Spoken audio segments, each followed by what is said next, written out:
তো আজকে আপনাদেরকে আমরা এখানে আহ্বান করেছি কারণে গতকাল সন্ধ্যায় আমাদের রাজ্য সম্পাদক মণ্ডলীর সভা আমরা করেছি এবং বিগত এই কয়েক সপ্তাহ ধরে নির্বাচনের রেজাল্টের পর এই রাজ্যের যে রাজনৈতিক পরিস্থিতি তার সাথে সরকার নির্বাচন চলাকালীন সময়েতে তার আগে এবং তারপরে কতগুলি সিদ্ধান্ত তারা গ্রহণ করেছেন, যে সিদ্ধান্তগুলো এই রাজ্যের জনগণের তাদের স্বার্থকে যেভাবে তারা জলাঞ্জলি দেওয়ার চেষ্টা করছে সেই সমস্ত বিষয়ে, তার সাথে যে গত কদিন আগে আপনারা দেখেছেন ত্রিপুরা বিধানসভার যে উপনির্বাচন হয়েছিল ৭ রামনগর কেন্দ্রে, এমনিতেই একটা প্রশাসনাত্মক নির্বাচনের মধ্য দিয়ে সেই কেন্দ্রের প্রার্থী তাকে তথাকথিত জয়ী ঘোষণা করা হয়েছে, যা বিগত ৬ বছরে আরও নানা নির্বাচনও হয়েছে, গত পৌর নির্বাচন সহ।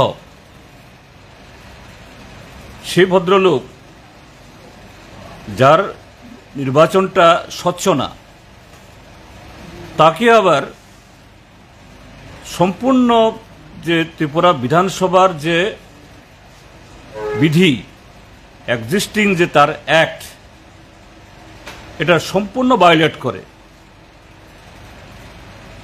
পৌরসভার এই আগরতলা পৌর নিগমের মেয়রের দায়িত্বে তিনি আছেন, সেই দায়িত্ব থেকে ইস্তফা না করিয়ে তাকে বিধায়ক হিসাবে শপথ গ্রহণ করিয়েছেন।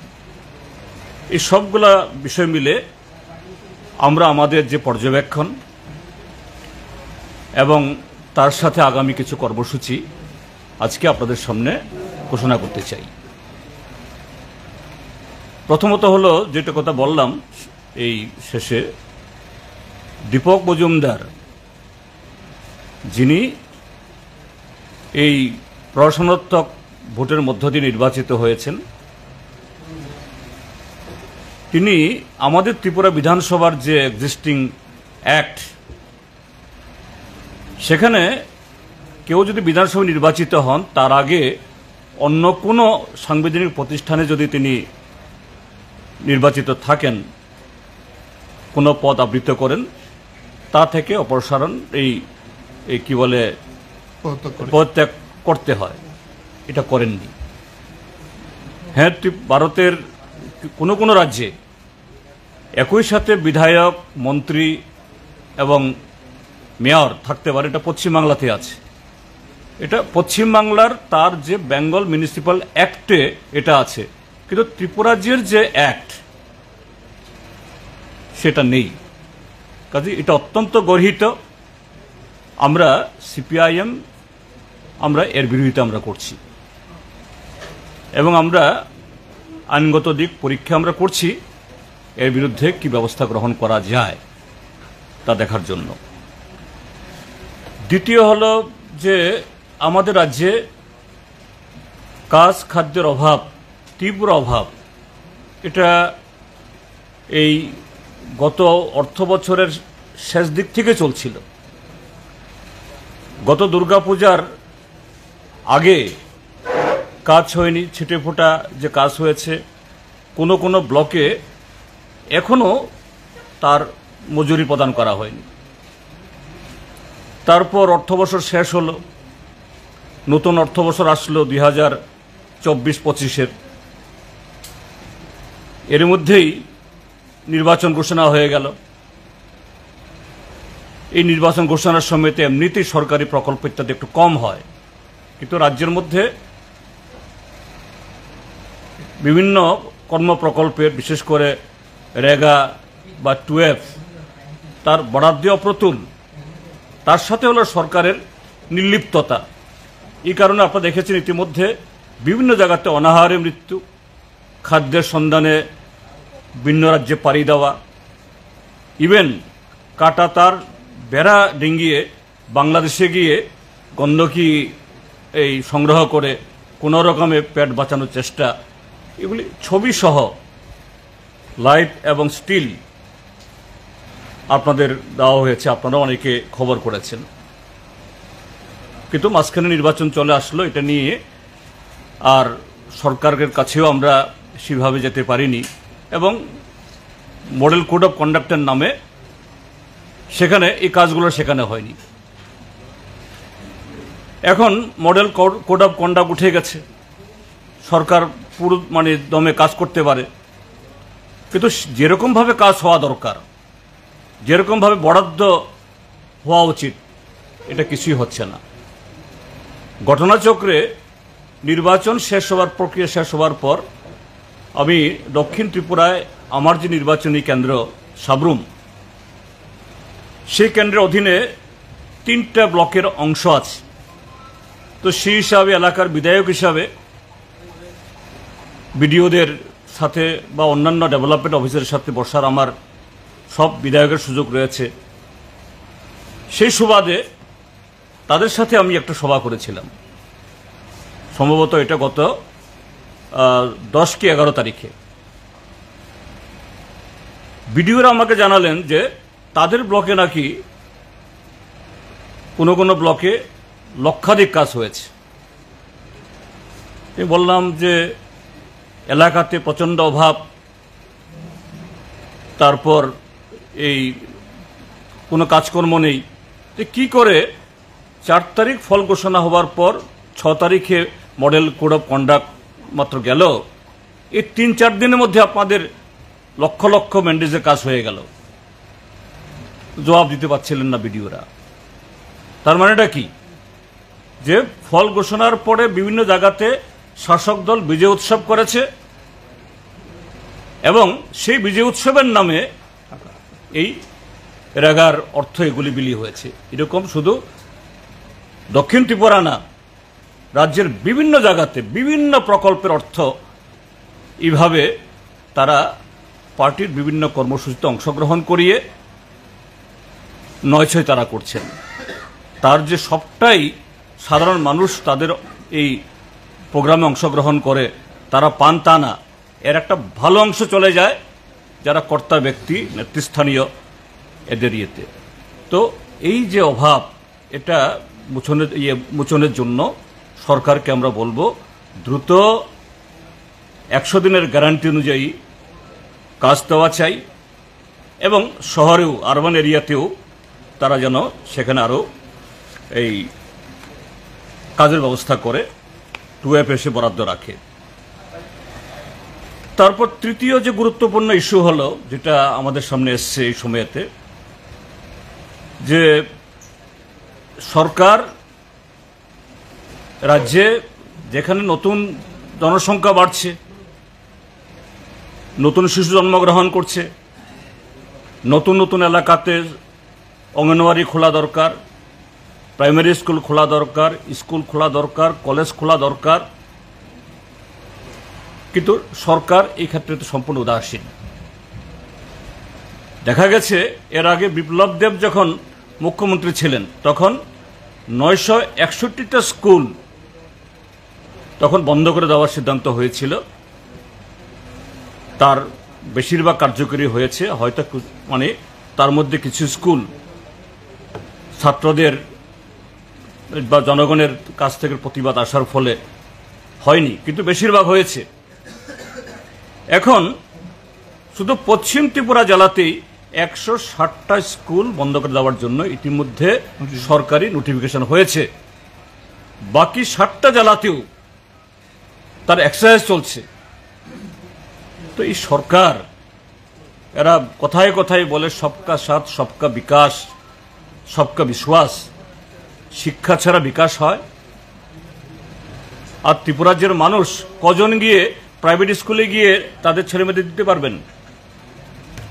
তার সাথে হলো বিদ্যাজ্যোতির নামে ত্রিপুরা রাজ্যের শিক্ষা ব্যবস্থাকে সম্পূর্ণ ধ্বংস করে দেওয়ার জন্য যে ব্যবস্থা নেওয়া হয়েছে, এবার যে রেজাল্ট হলো, আপনারা সবকটা মিডিয়া, প্রিন্ট এবং ইলেকট্রনিক ইতিমধ্যে খবর করেছেন যে সমস্ত বিদ্যাজ্যোতি স্কুল সুপার ফ্লপ। এখন যে এই বিদ্যাজ্যোতি স্কুলের ছেলে মেয়েরা স্কুল ছেড়ে অন্যদিকে অন্য স্কুলে ভর্তি হওয়ার চেষ্টা করছে। তো এই জায়গায় একদিকে হলো স্কুল বন্ধ করে দেওয়ার চেষ্টা, আরেকদিকে বিদ্যাজ্যোতির নামে চালু স্কুল এটাকে অচল করে দেওয়া, আর সে বিদ্যাজ্যোতি প্রকল্পের মাধ্যমে লক্ষ নয় কোটি কোটি টাকা তুলে তার কোনো সদ্ব্যবহারের কোনো চিহ্ন নেই। যদি সদ্ব্যবহার হতো তাহলে তো রেজাল্টে তার প্রতিফলন ঘটত।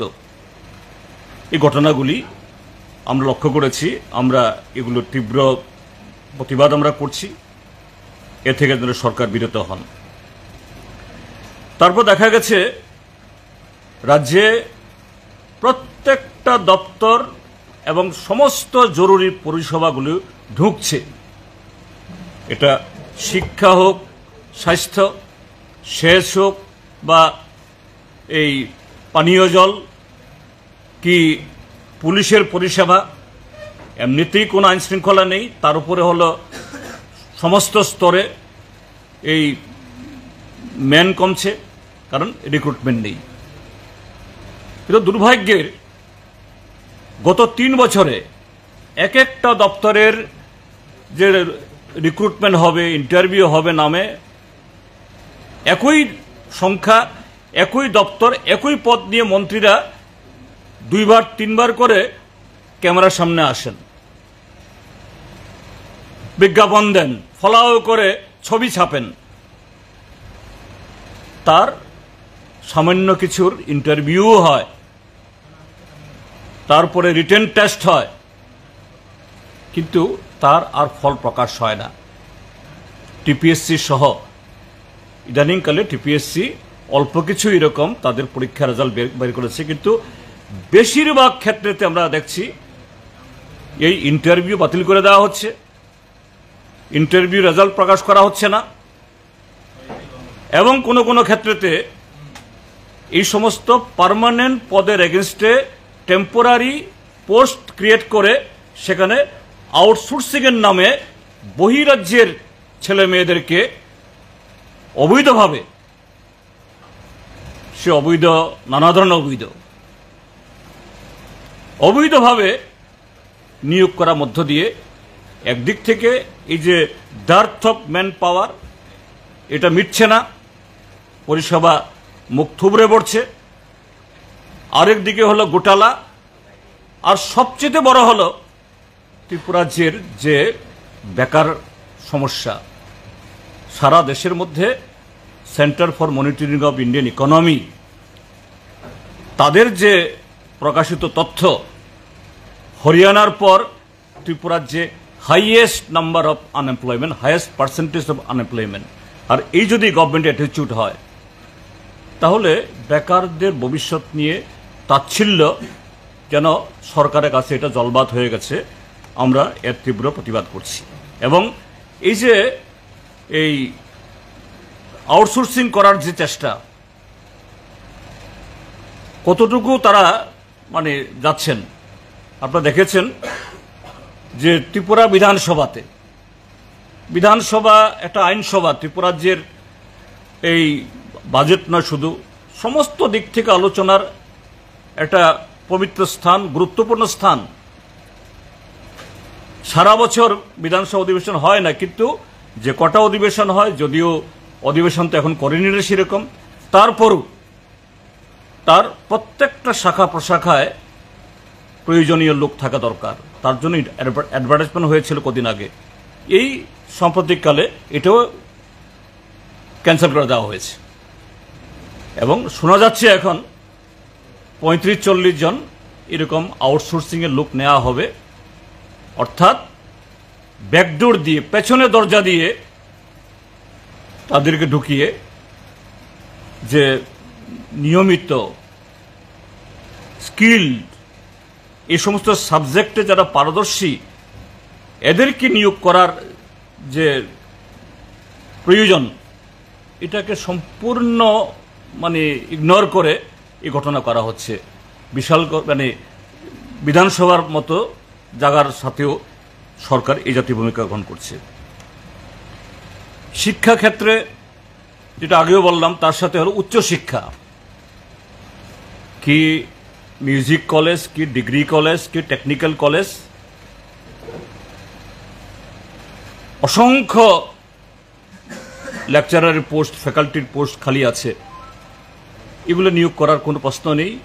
টিপিএসসিকে দেওয়া হয়, কদিন বাদে আবার ক্যান্সেল করা হয়। এখানে শেষ না, এই সমস্ত কলেজগুলো চালানোর জন্য যখন টিচার নেই তখন যে গেস্ট লেকচারার দিয়ে চালানো হয়। এই গেস্ট লেকচারারদের ক্ষেত্রেতে ইউজিসির একটা গাইডলাইন আছে,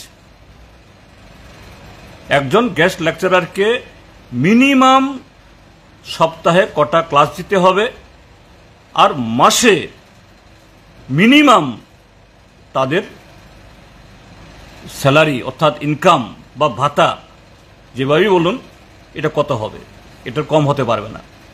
কিন্তু এই সরকার তারা একজন গেস্ট লেকচারারের সেই মিনিমাম যে ওয়েজ বা অনারেরিয়াম সেদিকেও তারা নজর দিচ্ছেন না, সেই স্কেলে তারা পান না, এবং প্রতি সপ্তাহে যে কটা ক্লাস দেওয়া দরকার তাও করেন না।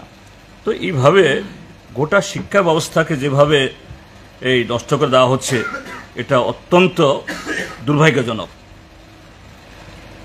তার সাথে হলো রাজনৈতিক দুর্বৃত্তপনা। আমরা গেল লোকসভা নির্বাচন তো দেখেছি, এগুলো নিয়ে অনেক বলা হয়েছে, পুনরাবৃত্তি করছি না। এখন সামনে পঞ্চায়েত নির্বাচন হবে। ভারতীয় জনতা পার্টি শাসক দল বা তাদের যারা এই পুরনো শরিক বা নতুন শরিকরা ভালো করেই জানে যে গত নির্বাচনে যে অবিশ্বাস্য ফলাফল তারা দেখিয়েছেন, একটা কি বলে গুজামিলের রেকর্ড তারা দেখিয়েছেন। আসলে মানুষ অন্তর থেকে তাদেরকে কজন তাদের পাশে কিভাবে ভোট পেয়েছেন তারা ভালো জানে। সমস্ত সারা দেশে যেমন একটা অনৈতিক পথে নরেন্দ্র মোদীর নেতৃত্বে তৃতীয়বার ক্ষমতায় এসছে, যদিও তারপরেও 400 পার নাম দিয়ে 300 পার হতে পারেনি, এককভাবে সংখ্যাগরিষ্ঠতা লাভ করতে পারেনি। এই রাজ্যে হয়তো জিতেছে সেরকমভাবে, কিন্তু মানুষের কাছে এই ফলাফল তারা বিশ্বাসযোগ্য করে তুলতে পারেনি। তো ফল যাই হোক, কিন্তু এদের অন্তর জানা আছে যে জনগণের কাছ থেকে একটা বিরূপ প্রতিক্রিয়া হচ্ছে, এবং আগামী নির্বাচনে যদি এরকম করতে চায় হবে, কিন্তু তাদের পথ নেই। সামনে পঞ্চায়েত নির্বাচনের জন্য স্টেট ইলেকশন কমিশন ইতিমধ্যেই কিছু আভাস দিয়েছেন, আগামী জুলাইয়ের শেষে বা আগস্টের প্রথম দিকে, না ঘোষণা তো হয়নি, আভাস হবে। কিন্তু ত্রিপুরার যে নির্বাচনের পরিবেশ কোথায়? কাজেই এই নির্বাচনের পরিবেশ এমনিতেই নেই। এটাকে আরো জটিল, আরো বিষাক্ত করার জন্য আপনারা দেখেছেন যে বিডিওরা সর্বদলীয় মিটিং ডাকছেন। বিডিও অফিসের চত্বরেই বিরোধী দলের কর্মীরা আক্রান্ত হচ্ছেন। একটা ক্ষেত্রেতেও একটা গ্রেপ্তার নেই, একটা ক্ষেত্রেতেও ব্যবস্থা গ্রহণের কোনো উদ্যোগ নেই। এই অবস্থা চলছে। সেই জায়গায় আমরা দাবি জানাচ্ছি যে আগামীকাল তো বোধহয় ফাইনাল ইলেকট্রাল বোধহয় প্রকাশ হইব, হ্যাঁ 24 তারিখ। এরপরেই ডিক্লারেশনের প্রশ্ন।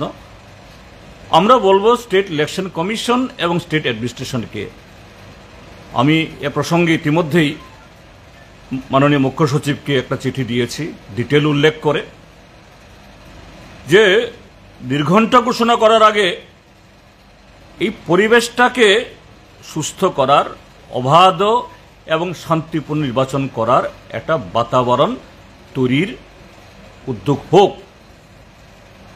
হ্যাঁ, তারপরে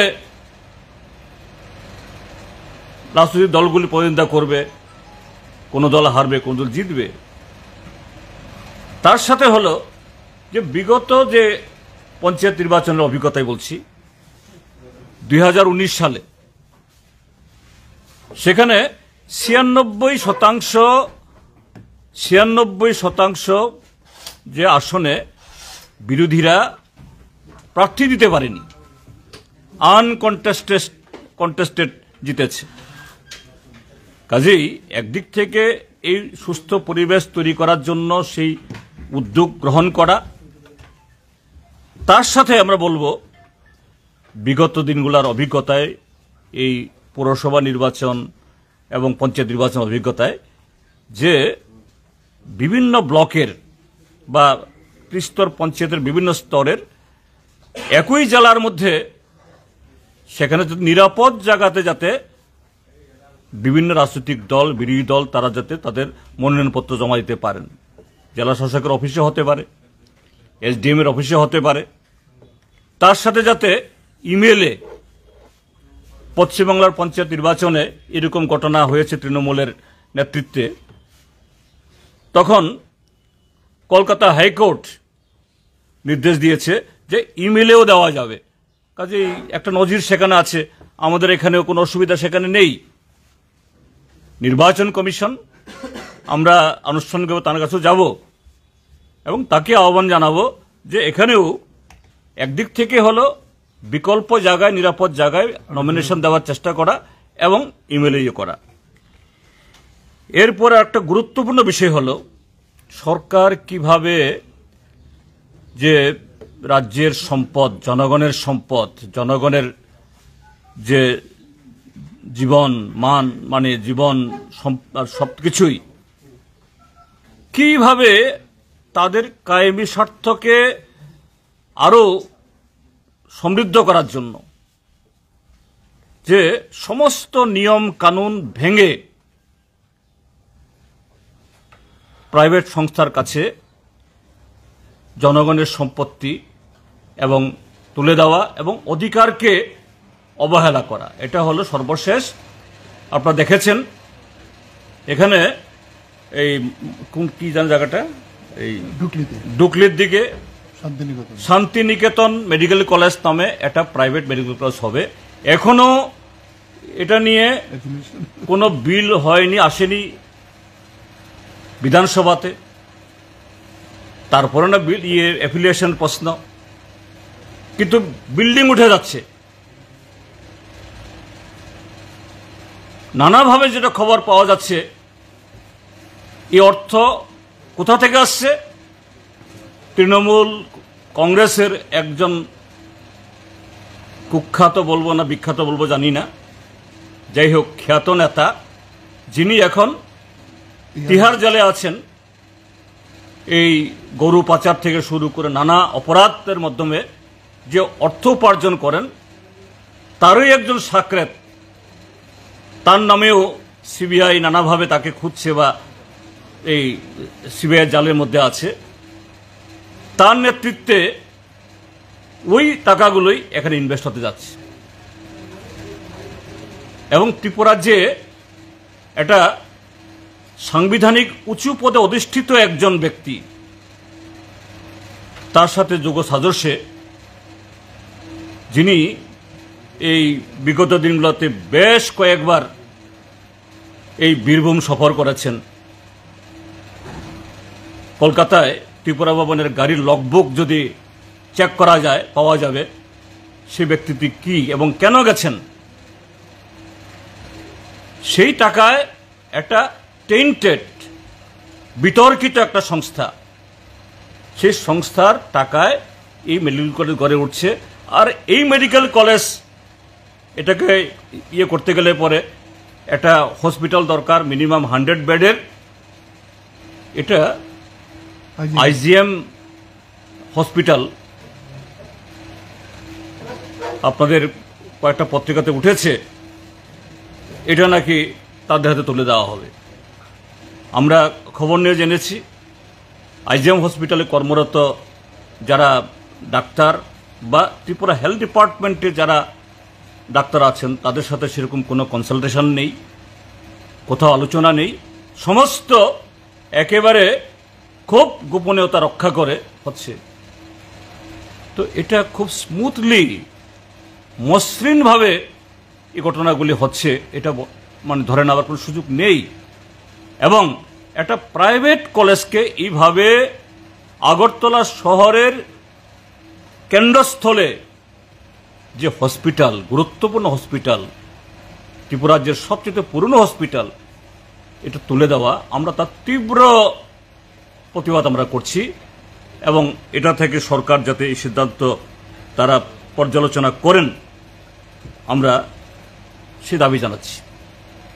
এবং আমাদের দাবি জানানোর মধ্য দিয়ে আমাদের দায়িত্ব খালাস না বা শেষ করছি না। আমরা এই যে ঘটনাগুলি বললাম, যে কাজ খাদ্যের অভাব, তারপর এই ইয়েতে চাকুরির ইন্টারভিউ বাতিল করা, আউটসোর্সিং করা সমস্ত অনিয়মে, তার সাথে আইজিএম হসপিটাল তুলে দেওয়া, এই সবগুলোর বিষয়ে যে রাজ্য সরকারের এই জনবিরোধী কার্যকলাপের বিরুদ্ধে আগামী 30 তারিখের মধ্যে, অর্থাৎ এই সপ্তাহ, আমরা সারা রাজ্যে সবকটা জেলা এবং সবকটা মহকুমা সদরে, এডিসি এলাকাতে হয়তো আরও কিছু কিছু এলাকাতে হবে, আমরা বিক্ষোভ মিছিল আমরা সংগঠিত করব সরকারের এই অগণতান্ত্রিক এবং জনবিরোধী নীতির বিরুদ্ধে। এবং আগরতলা শহরে আগামী 26 তারিখে এখানে এই বিক্ষোভ মিছিল আমরা সংগঠিত করব। তো এই হলো মোটামুটি। এখন আমার কলিগরা হয়তো অন্য বিষয়গুলি তারা যুক্ত করবেন, আমি তাদেরকে অনুরোধ করব বলার জন্য।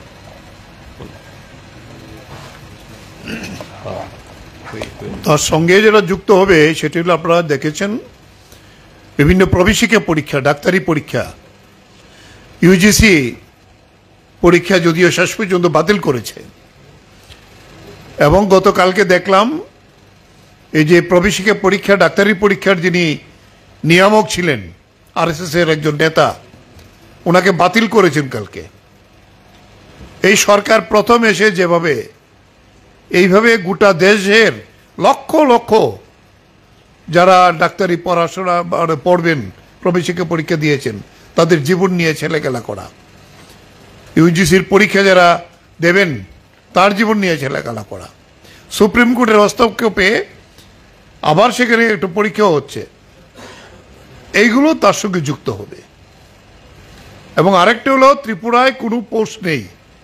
আপনারা দেখবেন এমপ্লয়মেন্ট এক্সচেঞ্জ, যেটা সাইনবোর্ড আজকে আমি দেখে আসলাম, বেসরকারি কোম্পানিতে যারা যারা যেতে চান নাম লেখান, সরকারি দপ্তরে বেসরকারি সংস্থার ওকালতি, তার কমিশন খেয়ে তাদেরকে লোক নিয়োগ করা। কোথায় গেছে একটি সরকার? আর যে শান্তিনিকেতন ইউনিভার্সিটি আর এই মেডিকেল কলেজের যে ব্যাপারটা, অ্যাফিলিয়েশন, আমরা দেখলাম একটা কাগজ, ত্রিপুরার কাগজও, এবং এটা আমি খবরও নিয়েছি, পশ্চিমবাংলার বিজেপি যিনি সভাপতি এবং এখন মন্ত্রী, তিনি এলওপি চিঠি দিয়ে বিরোধিতা করেছেন এইটাকে যাতে সেন্ট্রাল গভর্নমেন্ট অনুমোদন না দেয়।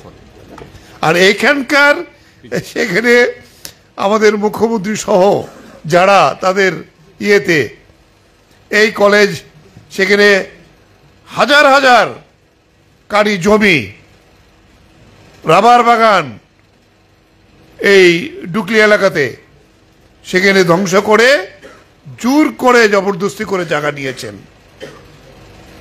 একজন রেগুলারলি তার বিভিন্ন প্রোগ্রাম, বাইরের থেকে লোক আনছেন, এই আনছেন, সেই আনছেন, প্রচার করছেন। এটা কলেজ, তারা জানে না, সুপার জানে না, হসপিটাল তারা ভিজিট করছেন, কথাবার্তা বলছেন। কোথায় গেছে একটা গভর্নমেন্ট?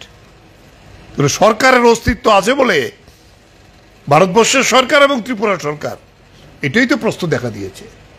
সরকার থাকলে এটা কি করে হয়? তাই এই প্রশ্নগুলো আমরা গোটা রাজ্যেই প্রতিবাদ হবে। আমরা সবাইকে বলবো এবং আপনাদের কাছে অনুরোধ করব এগুলো আরো বেশি করে মানুষের কাছে নিয়ে যাওয়ার জন্য। আপনাদের এর আগেও আপনারা করেছেন, এই ভূমিকাটা ভালো করে গ্রহণ করবেন। আমি একটা বিষয় যুক্ত করতে চাই, এটা ছিল আমাদের আলোচনার মধ্যেই। আপনারা জানেন যে সারা দেশেই অঙ্গনওয়াড়ি ওয়ার্কাররা, কর্মীরা, তারা সারা দেশের এই যে শিশুদের পুষ্টিকরণের দায়িত্ব নিয়ে এই কাজটা অত্যন্ত ভালোভাবে তারা করছেন। তারা দীর্ঘদিন লড়াই করছেন তাদের বেতন ভাতা ইত্যাদি সহ তাদের গ্র্যাচুইটি পাওয়ার জন্যে। তার জন্যে তারা আদালতেও গেছে, আদালত তাদের পক্ষে সেই রায় দিয়েছে, সুপ্রিম কোর্ট। তারপরে এখানে ত্রিপুরা রাজ্যে এই হাইকোর্টে গেছেন তারা, হাইকোর্টও সে রায় দিয়েছে। কিন্তু তারপরেও এখানকার রাজ্য সরকার সেটাকে কার্যকরী করার কোনো ভূমিকা গ্রহণ করছেন না। এই নিয়ে তারা আন্দোলন করছেন অঙ্গনওয়াড়ি ওয়ার্কার। আমরা আবেদন করব যাতে এই সরকার দ্রুত তার ব্যবস্থা করেন। আমাদের এই আন্দোলনের সঙ্গে এই ইস্যুটাও যুক্ত থাকবে, এটা আমরা যুক্ত করব। এর সাথে আরও আছে যেটা এসপিইউ, স্পেশাল পুলিশ অফিসার, যারা এনএলএফটি টাইগার্স সন্ত্রাসবাদী গ্রুপ তাদের মোকাবেলায় গুরুত্বপূর্ণ ভূমিকা পালন করেছেন। বামফ্রন্ট সরকারের সময়তে তাদের একটা ভালো অংশ, যাদের বয়স বা এই ইয়েতে মাপঝুঁকে টিকেছে, তারা পুলিশ বা অন্যান্য দপ্তরে তারা রেগুলার গেছেন। কিন্তু যাদের একটু বয়স বেশি বা সেরকমভাবে শারীরিক মাপঝুঁকে টিকেননি, তারা এই এসপি হিসেবে রয়েছেন। এখনও বোধহয় সংখ্যাটা 5,000-এর কম না, বা কাছাকাছি হবে। তাদের ক্ষেত্রেতেও তারা একটা এরকম কোর্টের রায় পেয়েছেন বলে আপনাদের পত্রপত্রিকাতে দেখেছি। এটাও সরকার তাদেরকে দিচ্ছেন না, এই মানে বাড়তি অর্থ দিচ্ছেন না। ঠিক তেমনি ত্রিপুরা জুট মিলসের কর্মচারীরা, তারা সুপ্রিম কোর্ট থেকে তারাও ভার্ডিক্ট পেয়েছেন, তাদেরকে সেই বর্ধিত হারে তাদেরকে বেতন ভাতা পেনশন দিতে হবে। এই ক্ষেত্রেতেও গভর্নমেন্ট নানাভাবে এগুলাকে প্রায় মানে না দিয়ে কিভাবে পাওয়া যায় ঠেকিয়ে রাখছেন। সবগুলো মিলিয়েই আমাদের এই যে আগামী 30 তারিখ অবধি যে আমাদের আন্দোলন, এই সমস্ত বিষয়গুলো নিয়ে আমরা একটা দাবি সনদ তৈরি করে সরকারের কাছে আমরা রাখব বা এই আওয়াজ আমরা তুলব। আমাদের আবেদন যে রাজ্যের সমস্ত অংশের যারা সাধারণ মানুষ, যারা এই সরকারের এই সমস্ত নীতির বিরুদ্ধে অতিষ্ঠ, সরকারের টনক নড়ানোর জন্য, ঘুম ভাঙানোর জন্য তারা আমাদের এই লড়াইয়ে তারা সামিল হবেন, এবং সরকারও যেন এই ক্ষেত্রেতে তাদের গণতান্ত্রিক দৃষ্টিভঙ্গি নিয়ে এগিয়ে আসেন, এই আমাদের আবেদন থাকবে। 26 তারিখ। হ্যাঁ হ্যাঁ হ্যাঁ। পঞ্চায়েত ইলেকশনে কি কংগ্রেসের সাথে লোকসভার মতো অ্যালায়েন্স করে প্রতিনিধিত্ব করার সিদ্ধান্ত নেওয়া হয়েছে কিনা, আলোচনা হয়েছে কিনা? পঞ্চায়েত নির্বাচন যেহেতু এটা লোকাল বডি, একটা ত্রিপুরার যে প্রায় এই 600-র মতো গ্রাম পঞ্চায়েত, তারপর 38টা পঞ্চায়েত সমিতি, 8টা জেলা পরিষদ, এটা একটা ইন্ডিপেন্ডেন্ট। তো এটা সবটাই রাজ্য স্তর থেকে ইয়ে করা সম্ভব না। তো আমাদের মধ্যে এই গণতান্ত্রিক শক্তিগুলোর মধ্যে একটা আন্ডারস্ট্যান্ডিং হয়েছে যে লোকাল স্তরে এই ক্ষেত্রেতে যাতে 100% আসনে আমরা ঐক্যবদ্ধভাবে লড়াই করতে পারি, একটা জায়গায়ও যাতে বিজেপি ফাঁকা না পায়, সেটা সুনিশ্চিত করার জন্য ইতিমধ্যেই ব্লক লেভেলে, জেলা লেভেলে এই আলোচনাগুলি হচ্ছে। এবং আশা করি যে লোকসভা নির্বাচন যেরকমভাবে আমরা ঐক্যবদ্ধভাবে আমরা লড়েছি, এই ক্ষেত্রেতেও এটাও গণতন্ত্র পুনরুদ্ধারের অন্যতম একটা অঙ্গ, কাজে এই ক্ষেত্রেতেও আমরা এটা বজায় রাখতে পারবো। তাহলে কি আমরা বলতে পারি যার যেখানে শক্তি বেশি সে ওই জায়গায় প্রতিনিধিত্ব করবে? নিশ্চয়ই।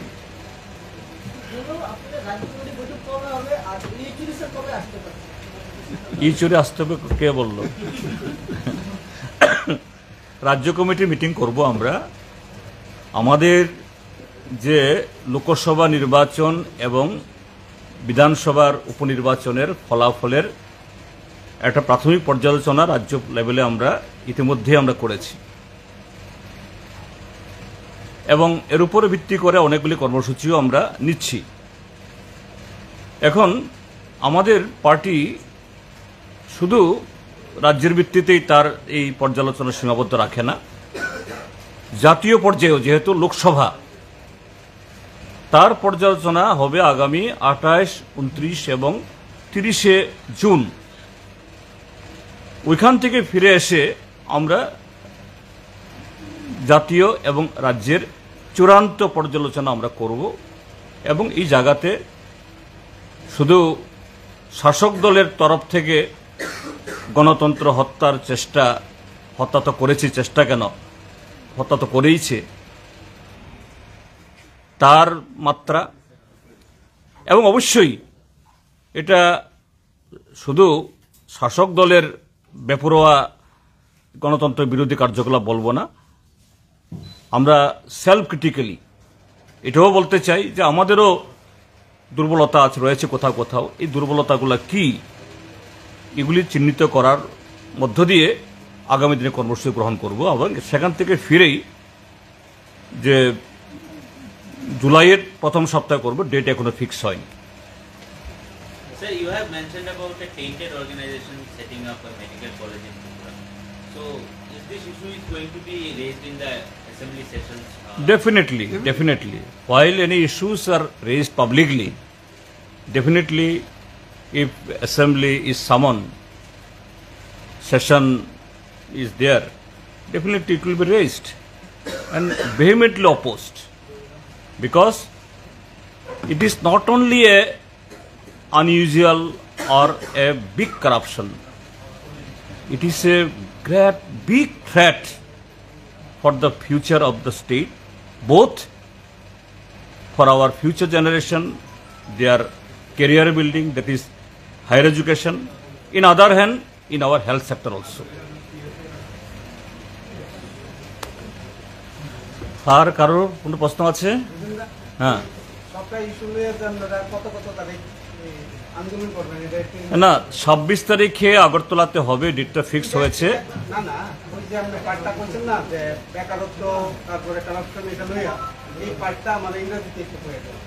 Right.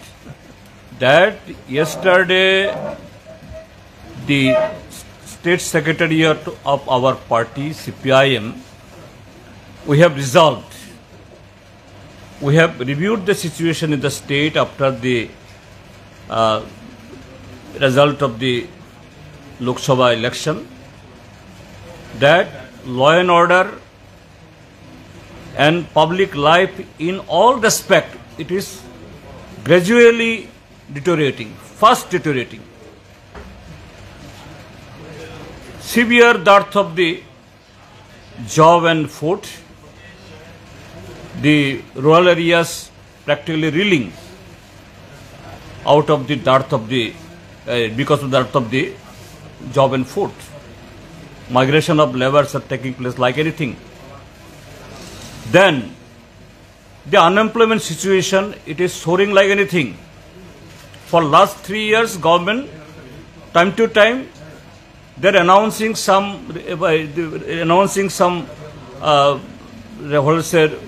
recruitment announcement being made, and for the few they are conducting interview, but the results are not published. Subsequently it is cancelled, and very recently even the post there in the Tripura Legislative Assembly, that also cancelled, and another attempt is being made to fill up some of this post through the process of the outsourcing. Third very important is there, the one private organization in the name of the Shantiniketan Medical College. And it is heard and it is learned by all quarters, a tainted organization funded by one of the TMC big shot, which in the Tihar jail now. His aides are hobnobbing with the leaders of the ruling class here, and by this time some hundreds of crore has been invested by forcefully occupying the land of the poor people. And for that hospital, the one city hospital in the name of the IGM, as learned from the news, the media report, it has already been ordered that IGM hospital will be utilized by the private college. Then fourth is that Panchayat election is forthcoming. As we have all witnessed, there is such environment for free and fair conduct of the election, any election. So there we are demanding that before declaration of the schedule, the State Election Commission and the administration should ensure that a conducive environment is created beforehand. Against this altogether, we are going to resort our protest rally, etc., from 26th to 30th June, and on 26th we'll have a protest rally at Agartala. The West Tripura district will participate there, and we appeal all the democratic and like-minded and the peace-loving people. They join in our program, and they oppose the onslaught of the people's right unleashed by the BJP, IPFT and Matha government. The corruption in the recruitment there, it is not only at the center now, even it has been extended up to the ADC. We have seen how thousands of youth has been harassed. This is the BJP, Modi and their so-called Sabka Saath, Sabka Vikas and Sabka Vishwas. Sir, as a leader of the opposition, what suggestion do you make to the government for resolving this problem of unemployment? You said earlier that unemployment is... Yes, I know. We know that in our Indian situation, that is our economic situation, either it is at the center or the state, 100% solution of the unemployment problem, it is not possible. But there, whatever the limited scopes are available, in our state also there are thousands of vacancies are available. Instead of filling up those posts, you are outsourcing, you are re-employing the retired officers. Recently, about 100 of police officers have been re-employed. So, is it not the step against the youth? Yes, we know. Even you take the sincerest effort, 100% solution is not possible. But the least scope, that should not be spoiled. And government, not only in the private sector, public sector, both in the public sector and private sector, how best more employment can be generated, that initiative should be there, but it is very much absent. So, thank you.